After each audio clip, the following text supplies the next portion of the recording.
district of communism yesterday, it sure does feel good to be right here in this room. You all are great. You're my reason why. And I tell you what, these guys down front right here with your socialism sucks signs,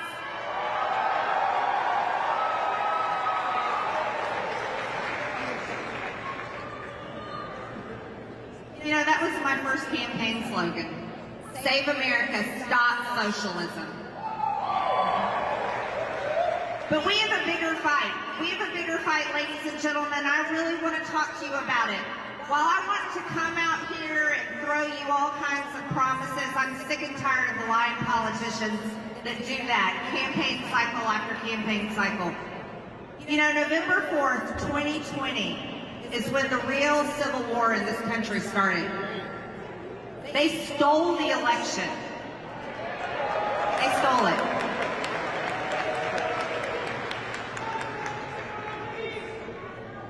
They stole the election, and I was a newly elected member of Congress, but they stole President Trump's election. And heading into Washington, D.C., I thought to myself, I can't believe this. I'm from Georgia. I knew Georgia voted for Donald John Trump. I knew it. And so I called up some of my friends. I called up Jim Jordan. I called up Matt Gaetz. I called up some others. And I said, we got to get together and do something about this. And then I found out that as a member of Congress, I can object to electoral college votes. And so I organized with many of my colleagues. There was well over 130 of us. I called senators and asked them to object with us on January 6th. I worked diligently on that, and I'm very proud of it. I'm proud that I objected to Joe Biden's electoral college votes on January 6th.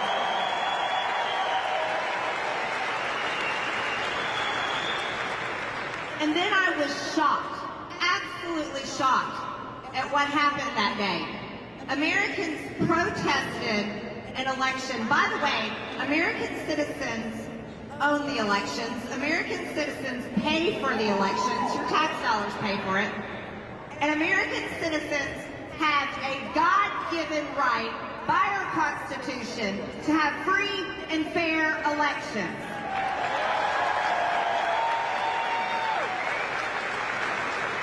And you have the right to bring your grievances before your government.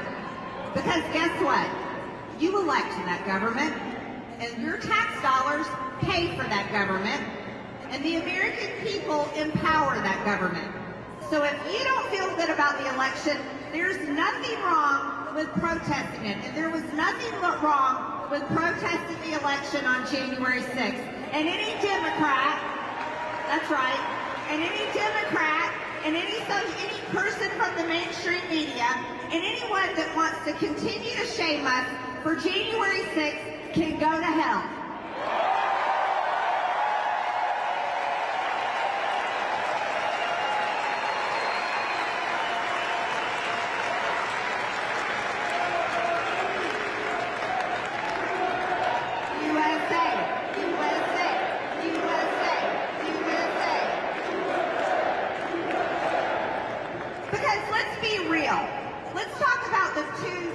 Justice system in America. Let's talk about the weaponized government. The reason why I say the real civil war started in 2020 is because ever since that day, our entire country has changed.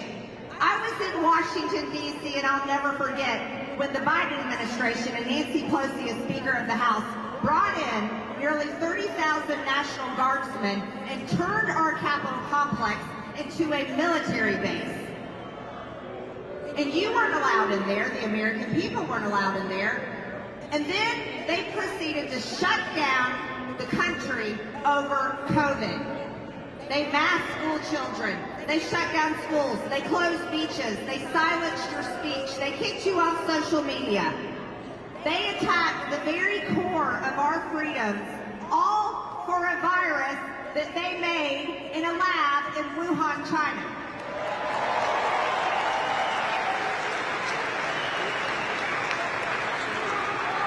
And yes, Dr. Anthony Fauci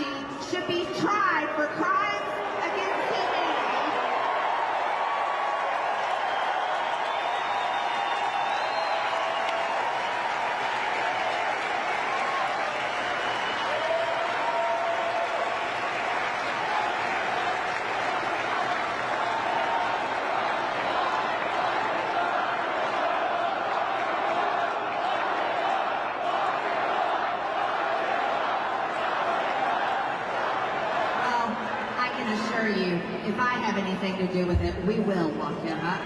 He belongs in prison. But what they did to our country is something you only see in a wartime. And ever since then, look at what has happened. I'm one of the only members of Congress that frequently cares about, talks to, and consistently tries to help January 6th defendants.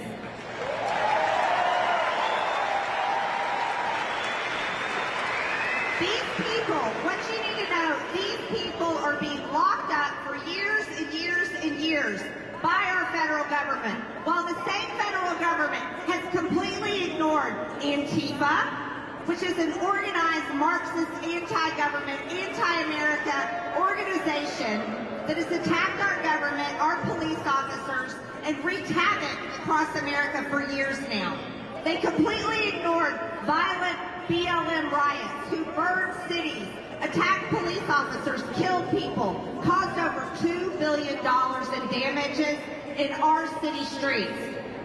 But yet at the same time, this government has made sure that every single one of you know that if you dare come to Washington, D.C. and question them, they will lock you up and throw away the key, and your entire family will suffer for it. Do you think that we are free in America? Are we free? No, it certainly does not feel like it. And at the same time they have done this, they have ripped our border wide open, where millions and millions of people from over 160 countries all around the world have invaded our country. And at the same time, they want to tell you on television why you should care about some country called Ukraine that we can't even find on a map, and why hundreds of billions of dollars of your money should go and pay for a war in a country that is not affecting our country.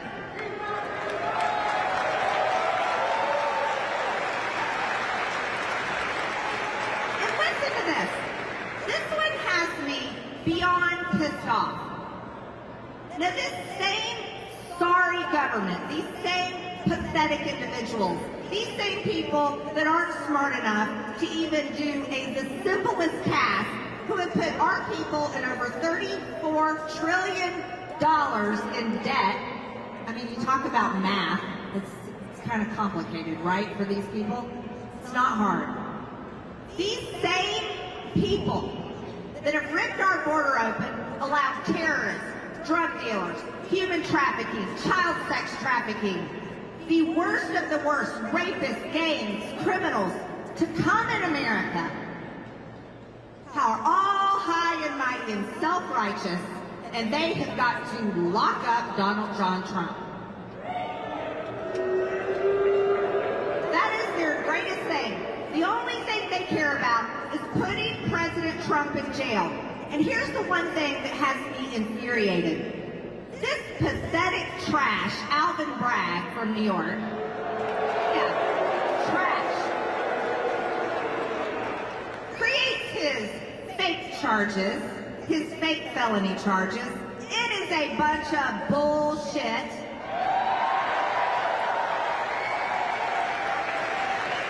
And he goes and convicts Donald Trump in New York. Now, New York is the same state, the exact same state where an illegal alien monster was arrested by the great police officers in New York. They arrested this guy, but the justice system in New York did not prosecute him.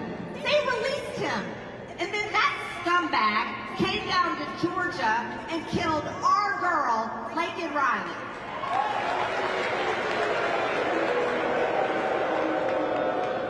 You can't even comprehend it.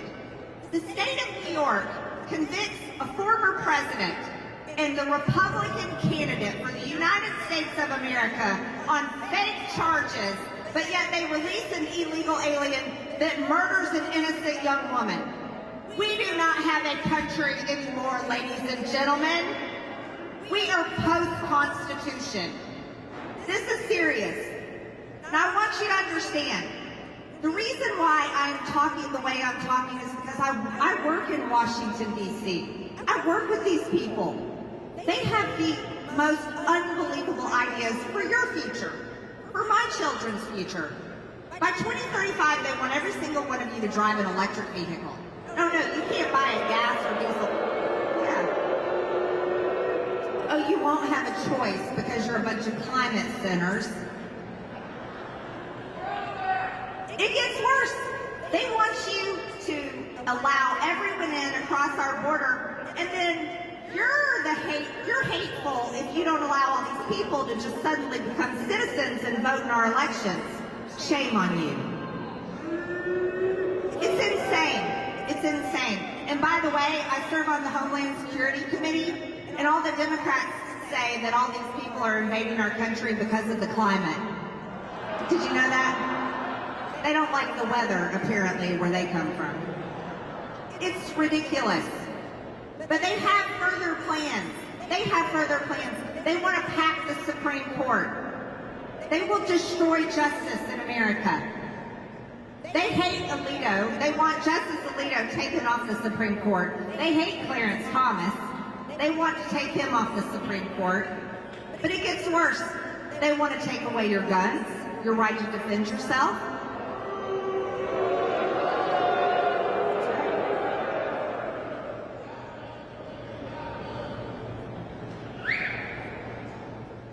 If this government disarms the American citizens, you can forget it. But that is their greatest goal. That is their greatest goal. And think about this. Here's what I want you to understand. They will stop at nothing because they have not yet stopped. They're locking up thousands of January 6th defendants. On average, one new January 6th attendee or protester, whatever you want to call them, gets arrested one a day on average. 2 days, one a day. They don't have a chance for a fair trial. They are going to put President Trump in prison. They want to put him in prison. How do you think we're all going to feel about the Republicans in Washington when they put President Trump in prison?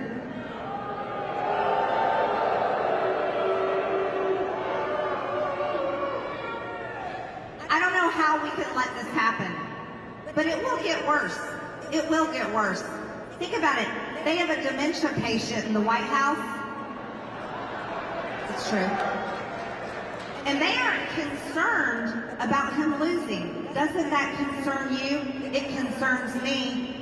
He ran in the basement in 2020, and now they don't have him out on the campaign trail. Aren't y'all worried about that? I'm worried. And I'm worried so much that I talk to as many people as I possibly can, because I'm telling you, I'm sick and tired of hearing how everybody's like, we're going to win in November. And they're practically measuring the drapes for the White House. And I'm sitting here going, I think they're going to steal it.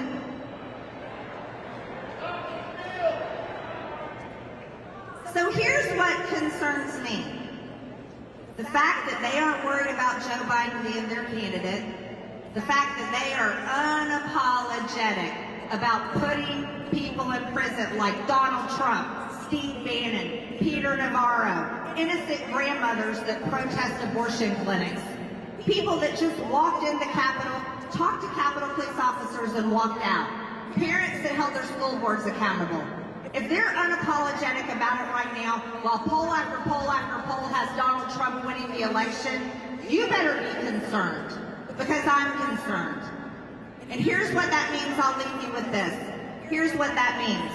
That means it's time to get every single person you know behind Donald Trump. I don't care if you like him or not. I don't care if they like him or not. It does not matter. Because everybody says it's the most important election of our lifetime. But I can tell you right now, we already lost our country in 2020. 2024 is about getting it back.